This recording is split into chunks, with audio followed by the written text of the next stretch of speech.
How did one sentence at his parents' table end with me getting served papers in front of my coworkers? Why did my husband stay calm for weeks, then lock me out of the house with legal rules that started that same day? My name is Avis Calder. I am 34. I work in HR at a shipping company, and I know how people act when they feel small. I learned that if you speak first and loud, the room follows you. That night, I wanted the room. We were at Evan's parents' house. They lived in a neat place, with a big dining table and thick curtains. The air smelled like roasted chicken and warm bread. Diane, Evan's mother, moved in and out of the kitchen like she was trying to keep the peace with plates. Robert, Evan's father, sat at the head of the table and watched like a judge who did not speak much. Evan sat across from me. He looked tired. He always looked tired lately. He wore a simple shirt and that careful face he used when he did not want to fight. That face made me feel trapped. It made me feel like the bad one before anyone even said a word. Milo and Nora sat close to Diane.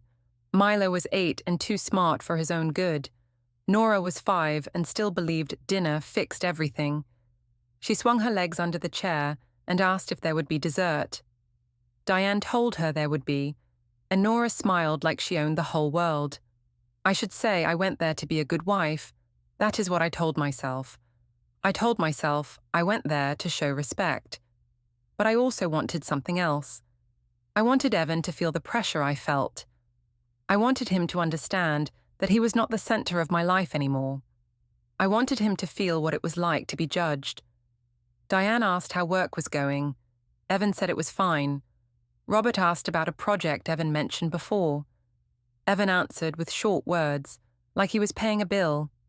Then Diane asked me how my week was, and I heard my own voice change. I heard that bright tone I used at work when I wanted to lead a meeting. I said my week was busy because I carried a lot. I said I always carried a lot. I said it was hard to be the one who pushed and planned while Evan stayed safe and small.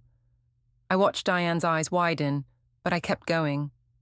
Evan asked me to stop, very quietly. He said we were at his parents' table. He said the kids were there. I said he was always hiding behind time and place, like life waited for him. I said I was only telling the truth. Diane asked me what I meant. She asked it in a soft voice, like she was trying to calm a patient. I said I meant Evan was a total failure in the ways that mattered. I said he had a good heart, but a good heart did not pay for dreams. I said it was hard to respect a man who did not step up. I watched Evan's face tighten. He did not yell. That was the problem. If he yelled, I could point and say he was the villain. But he did not. He looked at me like he did not know me. Robert put down his fork. He asked Evan if this was true. Evan said it was not, and he said it flat. He said he worked, he paid, he showed up. He said he did not know why I was doing this. I wanted to laugh at how calm he sounded. I wanted to shake him until he reacted. Milo looked from Evan to me. He asked if Dad was in trouble. He asked it like he was asking about a teacher. Diane told Milo no, and she told him to eat. Nora asked why everyone stopped chewing. Diane said the chicken was hot. Nora accepted that because Nora still trusted adults. Evan asked me what I wanted. He asked if I came there to hurt him. I said I came there to tell the truth, because everyone always protected Evan. I said his parents acted like he could do no wrong. I said they treated me like a hard woman, but I was only tired. Diane said she did not protect Evan. She said she loved both of us. She said she wanted peace in her home. I said peace was easy when you were not married to Evan. I said Evan made me lonely. I said he made me feel unseen. That part was half true. He did not see me the way I wanted. He did not chase me. He did not praise me when I dressed up. He did not fight for me when I tested him. He tried to fix things with calm talks and plans. He asked questions like he was filling out a form. I hated that. Evan asked me why I was speaking like this now. He asked if I had been holding this in. I said he never listened before, so why should I be kind now? I said respect followed results, and Evan had no results. I felt strong when I said it. I felt like I was winning. But Diane's face turned pale. Robert stared at his plate. Milo stopped eating. Nora looked at Milo and copied him, like silence was a rule she had to follow. Evan stood up. He did not slam anything. He pushed his chair in. He told his parents he was sorry. He told the kids it was time to go. Milo asked if they could have dessert first. Evan said not tonight. I expected Evan's mother to stop him, to tell him to sit, to tell me I was wrong. I expected someone to take my side and say Evan was being dramatic, but Diane only nodded. She told Evan she would pack the kids' leftovers. Robert did not look at me. In the car, Evan did not speak much. Milo asked if they were still a family. Evan said yes, but he said they needed calm. Nora asked if Mom was mad. Evan said Mom was tired. I sat in the front seat and stared out the window like I was a passenger in my own life. My phone buzzed once. I did not pick it up. The screen lit for a second with a single letter, then went dark. I told myself it was nothing. I told myself it did not matter right then. I told myself I was still the main story. At home, I walked in first, like I owned the space. I went to the kitchen, expecting dinner sounds. I expected Evan to follow me and ask to talk. He did not. He took the kids to wash their hands. I heard the water running. I heard him tell Milo to use soap. I heard him tell Nora not to splash. I opened the fridge and saw the food prepped. Evan had done that. He always did. He cut vegetables into even pieces, like his life depended on order. I hated how stable it looked. It made my chaos feel ugly. Evan came into the entryway and asked me to talk for a minute. He asked it politely, like I was a coworker. I said I did not want a lecture. He said it was not a lecture. He said he needed a boundary. He told me I could not stay in the house tonight. He said it in a calm voice. He said the kids needed peace, and he could not cook dinner with me attacking him. He said I could pack a bag and go to my mother's or my sister's. He said he would take care of the kids and feed them. I stared at him and waited for the anger. I waited for the threat. I wanted him to be the villain so badly that my chest hurt, but he only looked tired. I asked him if he thought he could kick me out of my own house. Evan said it was his house too. He said he was not throwing me away. He said he was asking for space for one night. I said he was punishing me because his parents saw the truth. I said he wanted to make me look crazy. Evan said he did not want to make me look anything. He said he wanted the kids to eat dinner without fear. Milo came to the hallway and asked if Mom was leaving. Evan told Milo to go back and set the table with Nora. Milo asked if Mom would come back after dinner. Evan said they would talk later. That made me feel heat in my face. It felt like Evan took my place in one sentence. I told him he was acting like a victim. I told him he was weak for running away. Evan said he was not running. He said he was choosing peace. He pointed to my keys on the counter. He had placed them there like a reminder. He said I could take my car. He said he would text me about the kids' morning. He said he wanted the night quiet. I stood there, holding my purse, and I tried to find the right words to hurt him again. I wanted to say something sharp, something that would cut through his calm. But Milo and Nora were in the kitchen, and I could hear the clink of forks. The children were waiting for dinner, while I fought for pride. I told Evan he would regret treating me like this. Evan said he did not want revenge. He said he wanted order. He opened the front door and stepped aside. I walked out as if I chose it. I lifted my chin as if the porch belonged to me. The evening air hit my face, cold and clean, and it made me realize how loud I had been inside. I turned to say one more thing, but Evan did not answer. He only watched, then quietly closed the door. I slept on Tara's couch that night.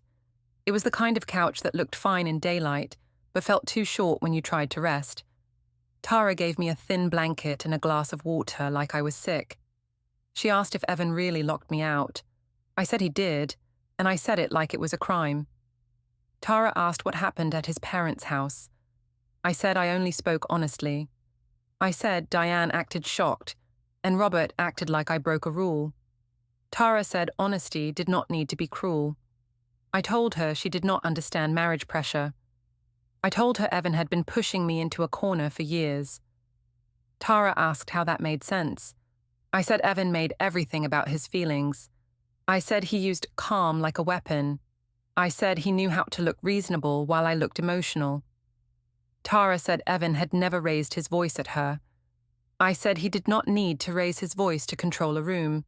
My phone kept lighting up. I saw Evan's name twice. I did not answer. I wanted him to feel what it was like to be ignored. I wanted him to chase me. When he did not, my stomach felt tight, like I swallowed a stone.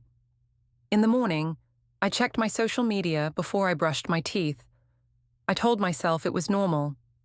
I told myself I needed support. I posted a story with a plain background and a sad song. I wrote that some people kicked you out when you told the truth. I did not write Evan's name. I knew people would guess. That was the point.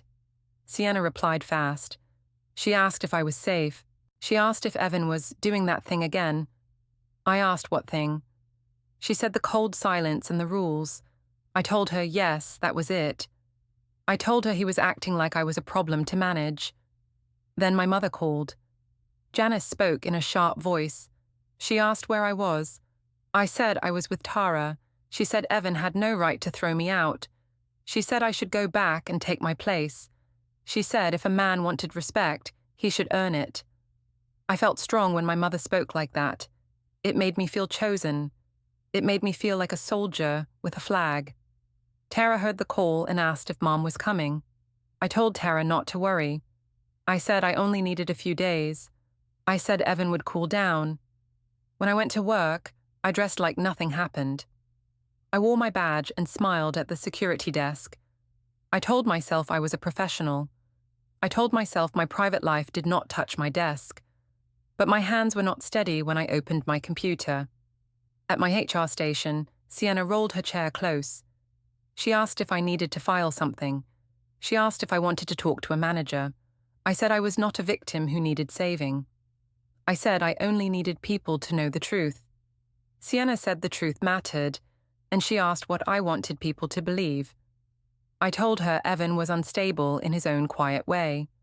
I told her he punished me with distance. Sienna asked if Evan threatened me. I said he never threatened me. I said he just removed warmth and acted like it was healthy boundaries. Sienna said that sounded like emotional control. I nodded, because it helped my story. In the afternoon, I checked our shared calendar. We still shared one because of the kids. I saw something new. Meeting, personal. It was repeated like a weekly thing. There was also a reminder that said, downtown 10:40 a.m. It was not his work schedule. Evan's work meetings were usually marked with clear names. This one was plain, like a blank door. I texted Evan and asked what meeting personal meant. I asked if he was trying to scare me. Evan replied later. He said he would pick up Milo at 3:15. He said Nora needed her library book. He did not answer my question. I felt insulted by that. I felt like he was treating me like a noisy message to ignore. I texted again and said he was avoiding accountability. I said he was acting like a victim to his parents. Evan replied and said he would only talk about the kids by text. He said if I wanted to talk about marriage issues, we could do it in a calm time with clear rules. Clear rules. That phrase made my jaw tighten. I told myself he was setting traps. I told myself he wanted to make me look bad in writing. I told myself he was calculating. Still, I kept the screenshots. I told myself it was for my protection. I told myself I needed proof that he was cold. I did not say the other reason out loud, the reason that he sounded too careful. It made me nervous. After work, I went to a small coffee shop near downtown. I told Tara I needed air. I told my mother I was running errands. I told myself I deserved one calm hour where nobody judged me. That was another lie. I knew Graham would be there. Graham arrived 5 minutes late. He smiled like nothing in the world had weight. He asked if I was okay. I said I was fine, and I said Evan was being dramatic. Graham asked if Evan knew about us. I said Evan did not know anything. I said Evan was too focused on his own pride to see what he was losing. Graham asked if I was still married.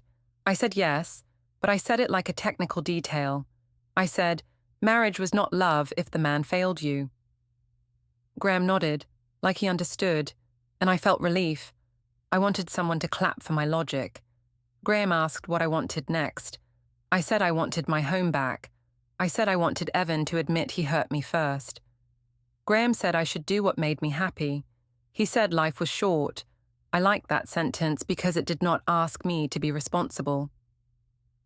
On the way back to Tara's, my phone buzzed again. Evan sent a photo of Milo's homework page. He wrote that Milo finished it with him. He wrote that Nora ate her vegetables. He wrote that the kids were fine. He wrote a simple good night.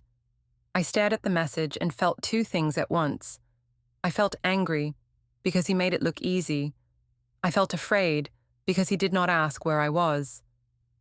At Tara's apartment, Tara asked if Evan said anything about me coming home. I said Evan was being stubborn. I said he was using the kids as a shield. Tara asked if I was sure I was telling the full story. I laughed and said Tara was being dramatic. Tara said she loved me, but she did not want to lie for me. She said Milo looked worried at school pickup. She said Milo asked if adults could say sorry. I told Tara she was letting Evan's family poison her mind. That night, I lay on the couch and watched the ceiling. I told myself Evan would break soon. I told myself he would call and apologize. I told myself I was still in control. Then I opened the calendar again and saw that meeting personal was also set for next week, and the week after that. I stared at it for a long time, and I could not explain why my hands started to sweat. I told myself I would not beg to go back. I told myself I would not chase Evan into his silence. So I chased something else. I chased noise. I chased people who would clap for my version. Sienna planned a rooftop night out on Friday. She said we needed fresh air and a reset. She said the city lights would help me feel strong again. I said yes fast, like I was not scared of being seen. I spent too long picking clothes in Tara's bathroom. Tara asked why I cared so much. I said I did not care. I said it was just good to look sharp. Tara said I looked like I was going to prove something. I said I already proved it. I said Evan was the one who had to learn. On the ride there, Sienna asked if Evan was still refusing to talk. I said he was playing a game. I said he acted calm so he could make me look crazy. Sienna said people like that loved control. I agreed because it fit. The rooftop bar was full. There were string lights and loud music that made the floor vibrate. People held drinks like trophies. I could see phones everywhere. I could see faces turning to watch other faces. I felt the kind of energy that made you say things you should not say. Our group took a high table near the railing. Sienna sat me in the middle like I was the main guest. She asked what happened at the dinner with Evan's parents. I said I only told the truth. I said I was tired of pretending Evan was a hero. I said I had carried our life on my back. One of Sienna's friends, a woman named Kendra, asked if Evan kicked me out. I said yes. I said he did it before dinner, like I was a dog he did not want in the kitchen. Kendra said that was harsh. I nodded and made my eyes wet, because wet eyes worked. I did not cry. I wanted to look strong, not broken. A man at the table asked if Evan ever yelled. I said Evan never yelled. I said Evan used quiet punishment. I said he made rules and acted like rules were love.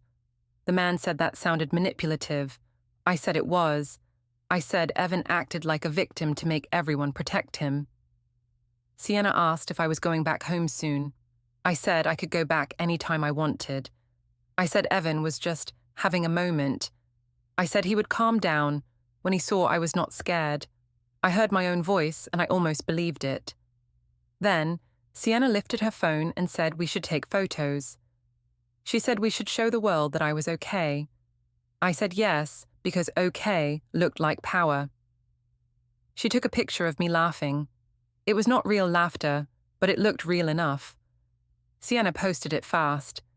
She tagged me and wrote a caption about choosing peace. People started reacting within minutes. Some asked what happened, some wrote hearts, some wrote that they always knew I deserved better.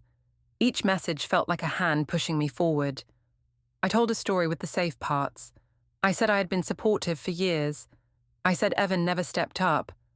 I said he made me feel alone. I did not say I had been meeting someone. I did not say I had lied about late work. I told myself I was protecting myself. I told myself Evan had forced my hand. Kendra asked if Evan's parents defended him. I was right. I said Diane acted shocked, and Robert acted cold. I said they looked at me like I was the problem. Kendra said older people always sided with their son. I said yes, like it proved something. As the night went on, the table got louder. Someone suggested a toast. Sienna asked me what I wanted to say. I said I wanted to toast to freedom. I stood up and raised my glass. People around us turned their heads.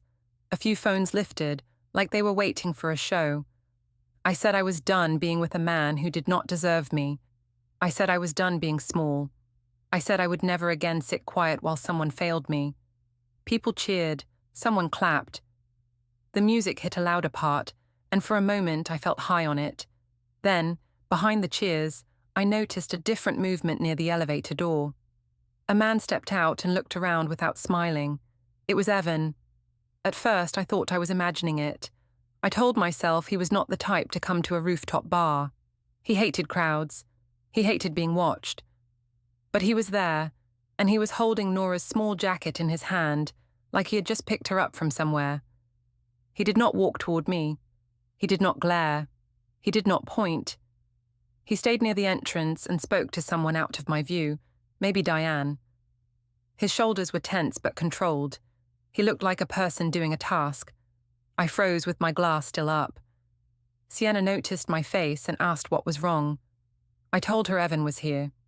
She turned fast like a predator who smelled blood.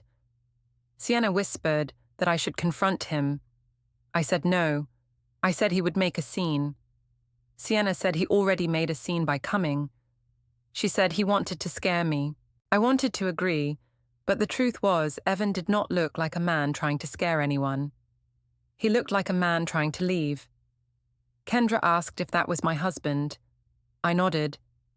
Kendra said I should not let him control my night. I told myself that was the right answer. I forced a smile. I lowered my glass. I sat down.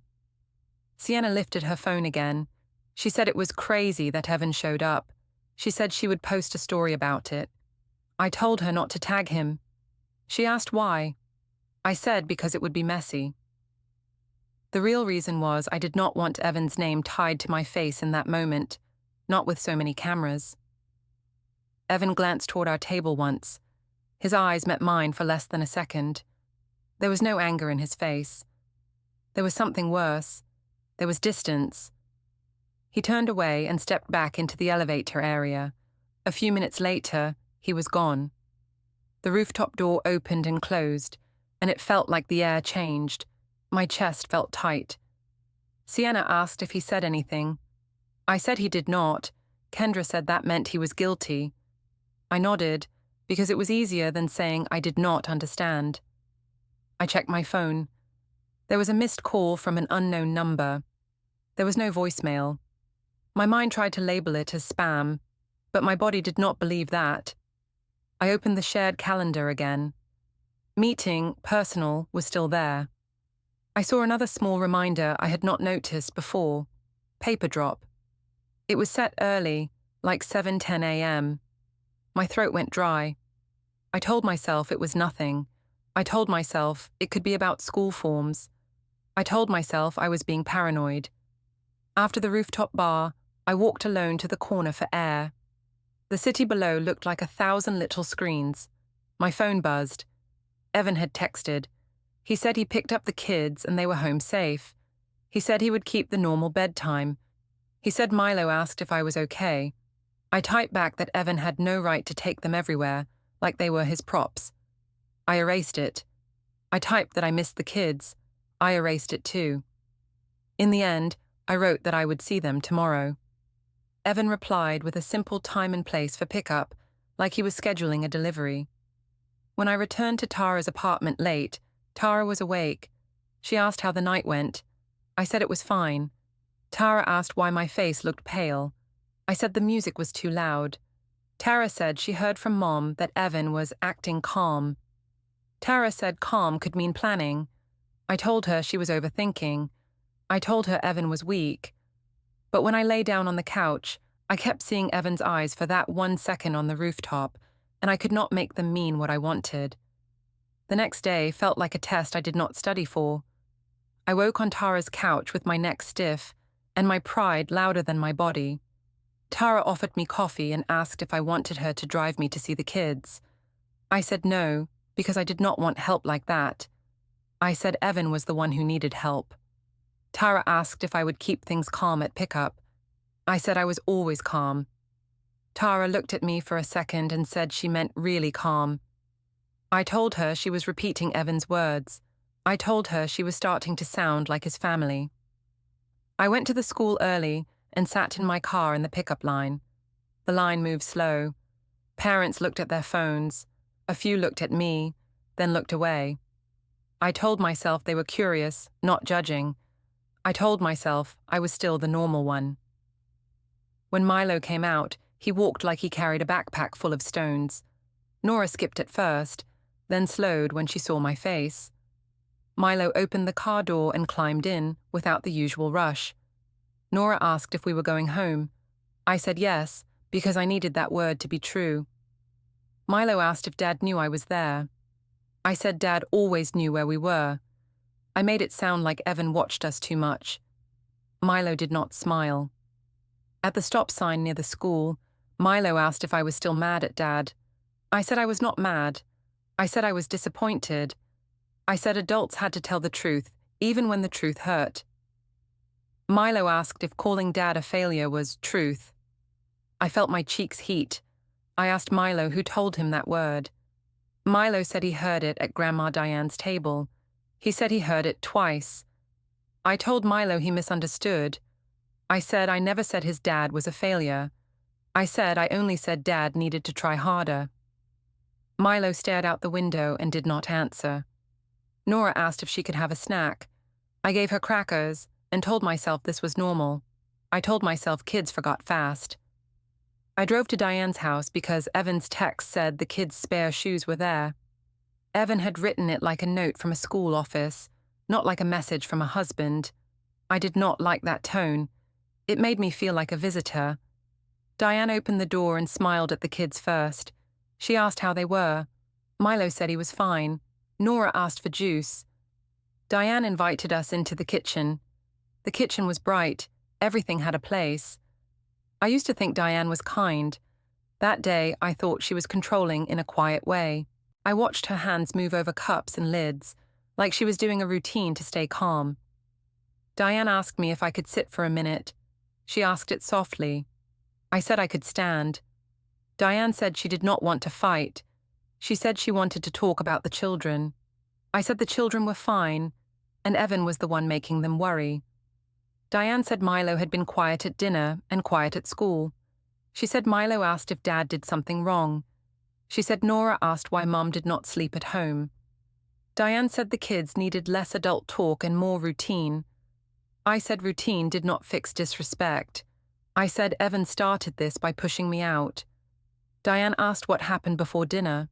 I said Evan embarrassed me by acting wounded in front of his parents.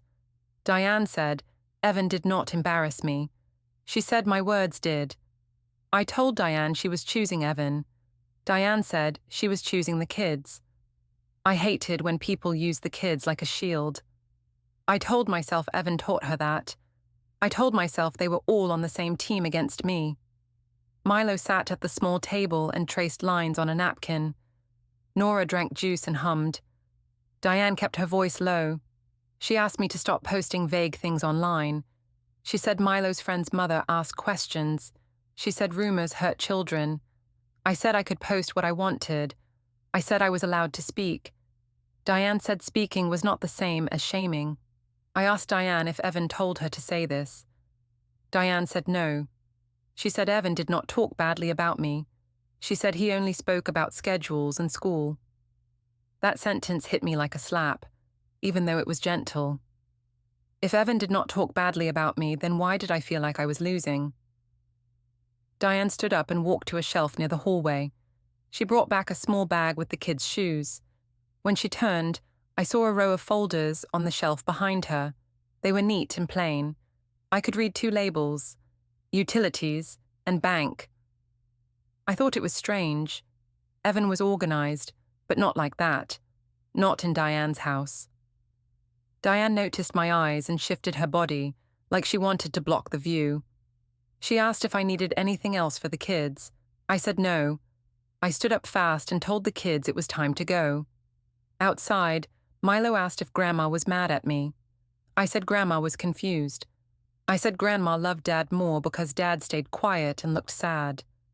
Milo asked if being quiet made you right. I said being quiet could be a trick. I said some people used calm to win. Milo looked down and said he did not like winning like that. I drove toward the house after Diane's because I wanted to prove I could. I told myself Evan would not stop me. I told myself this was my home too. Milo asked where we were going. I said we were going home, and I said it like a promise. When we pulled into the driveway, Evan's car was there. It was parked facing the street, like it was ready to leave. That detail made me angry for no good reason. I told myself he did it to show power. I told myself he wanted to remind me he could move fast. Evan opened the front door before we even got out. He stepped onto the porch and greeted the kids. He asked Milo how school was. Milo said it was okay. Evan asked Nora if she ate her snack. Nora nodded and reached for his hand. Evan looked at me and asked if I needed to talk. He asked it in that polite voice again. I said yes, and I said we should talk inside. Evan said we could talk on the porch, and he said it calmly. I felt like he was placing me outside on purpose, like a package at the door.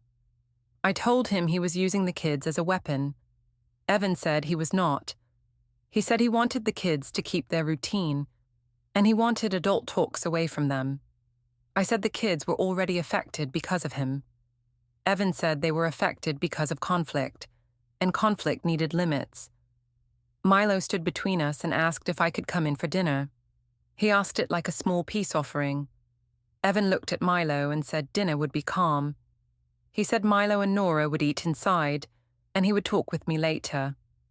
Milo asked when later was. Evan said soon. I tried to step past Evan toward the door. Evan moved one step to block the doorway. He did not touch me. He did not raise his voice. He just stood there like a wall made of rules. He said I could not enter the house today without agreement. He said it was not healthy. I told him he could not stop me. Evan said he was not trying to fight. He said he was setting a boundary. He said if I needed anything for the kids, he would bring it out. He said the kids would be safe and fed. Behind him, I saw a faint glow from the hallway desk. A laptop screen was on. I could not see the words, but I saw a small message pop up and fade, like a cloud sync notice. It looked like, file uploaded successfully. My stomach turned cold. I asked Evan what he was doing on his computer. Evan said he was handling household things. I asked if he was spying on me. Evan said he was not. He said he would only discuss the kids and practical matters. He said if I wanted to accuse him, I could do it in a proper setting. Proper setting. That phrase again. It sounded like a door closing in slow motion. Milo's eyes filled a little. He asked if I could please stop saying Dad was a failure. He said it softly, like he was scared of waking something up. I looked at my son and felt a sharp flash of anger, not at him, but at Evan for getting Milo to say it. I told Milo I never meant it like that. I told Milo I only wanted Dad to be better. Evan told Milo dinner was ready and asked him to help Nora wash her hands. Milo hesitated, then went inside. Evan stayed on the porch with me for one more moment. He asked if I had a place to sleep tonight. I said I did not need his concern. Evan said he wanted things stable. I said he was acting like a manager, not a husband. Evan said he was acting like a father. I walked back to my car with my hands shaking. I told myself I was still right. I told myself Evan was the one turning cold. But as I drove away, I saw him through the window, already closing the curtains, already making the house look like a place I no longer fit. I told myself the porch fight was a mistake, not a warning. I told myself Evan was only acting firm because his parents were close and watching. I said to Tara that he was trying to look strong for them. Tara did not argue the way she used to. She just asked where I planned to sleep next week if this did not end fast. My mother had a different tone. Janice told me I should not be treated like a guest. She told me to stop waiting for permission. She said men respected pressure. She said if Evan wanted to shame me, I should shame him back harder. I liked that advice because it made me feel powerful again. Sienna also fed the fire. She said people already thought Evan was cold. She said my posts were working. She said I should show the world I was not broken. She suggested a family dinner, public, with witnesses, so Evan could not twist the story. She said a restaurant made men behave. I agreed because I wanted him trapped in manners. I picked a family restaurant near the mall. It had bright lights, big booths, and a long table section for groups. The kind of place where servers smiled too much and everyone heard everyone. I invited my mother and Tara. I also told Sienna to come for support. I did not invite Evan's parents, but I made sure the place was near their neighborhood. I told myself it was a coincidence. Before we left, Tara asked if I was planning a fight. I said no. I said I wanted a calm talk. Tara asked why Sienna was coming then.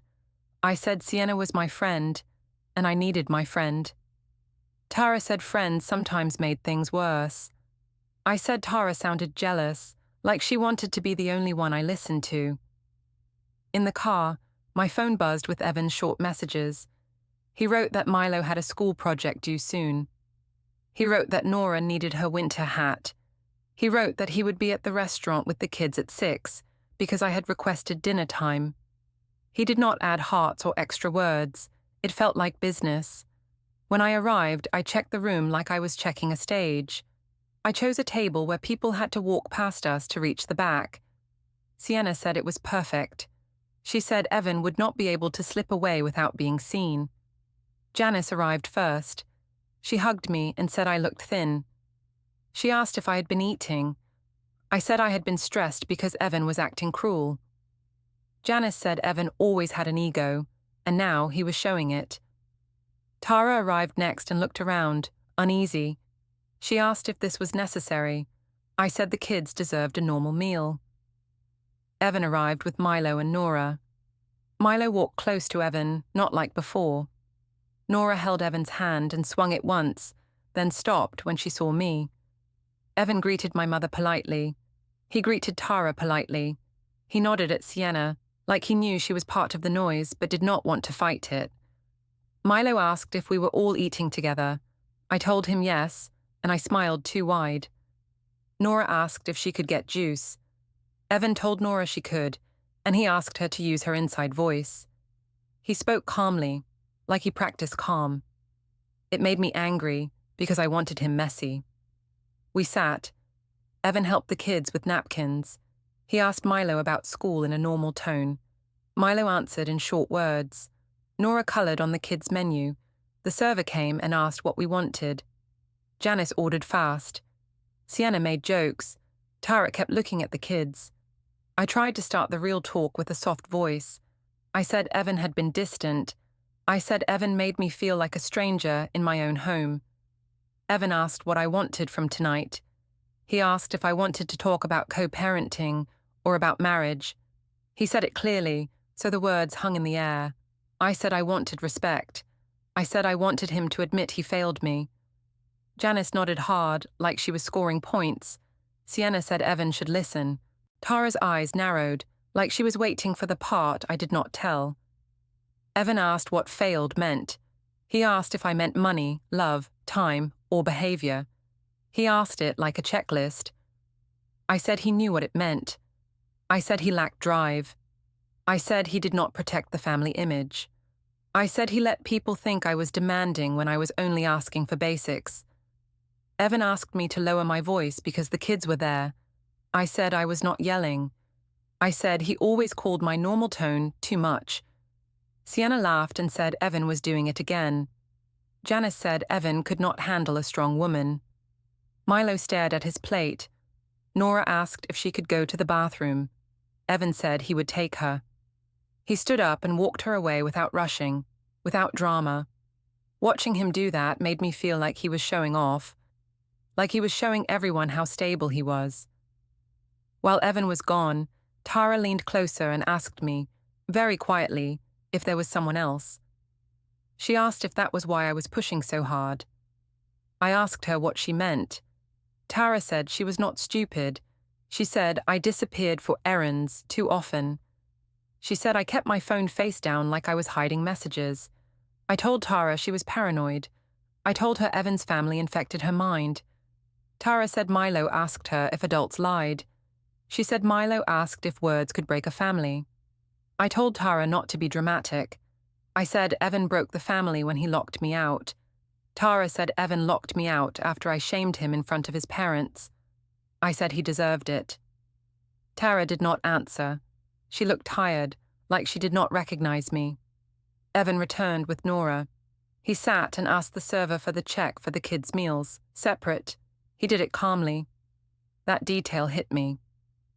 I asked why he was splitting the bill like strangers. Evan said he wanted things clear. He said clarity helped the kids. I said he was treating me like I was dangerous. Evan said he was not calling me dangerous. He said he was asking for calm and structure. I said structure was another word for control. Evan said control was not his goal. He said stability was his goal. Janice jumped in and said Evan was punishing me. Evan looked at Janice and said he was not punishing anyone. He said he did not want an argument with her.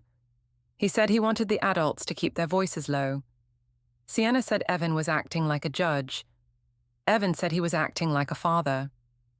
Then he looked at me and asked if I could stop calling him a failure in public places. He said Milo heard it. He said it stayed in Milo's head. I felt the room turn on me for a second, even though nobody spoke. I forced a laugh and said Evan was twisting words. I said I only wanted him to be better. Evan said wanting better did not require humiliation. He said humiliation was not love.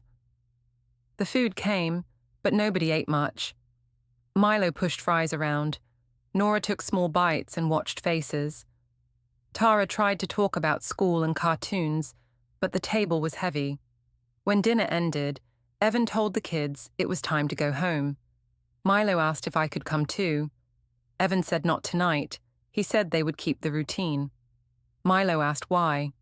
Evan said because calm mattered.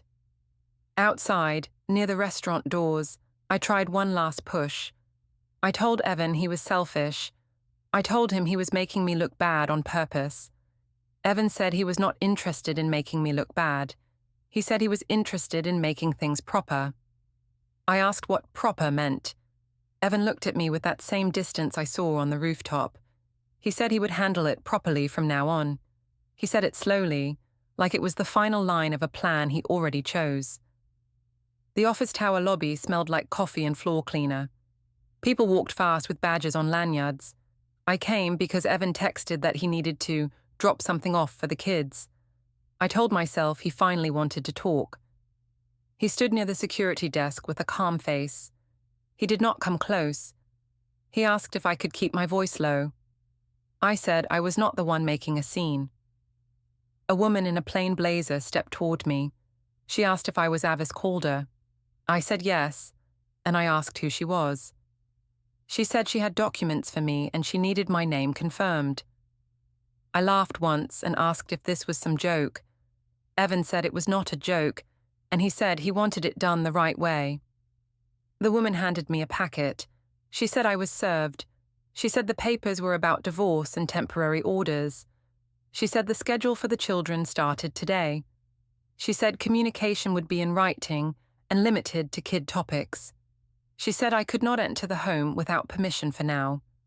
She said there were financial safeguards and a simple list of rules. My hand shook as I flipped the pages. I saw dates, screenshots, and times. I saw my posts. I saw the rooftop tag. I saw my late work nights lined up with receipts. I asked Evan how he could do this in public. Evan said he did not want drama, and he said he wanted lawful structure. I looked up, but he was already walking out, steady and quiet.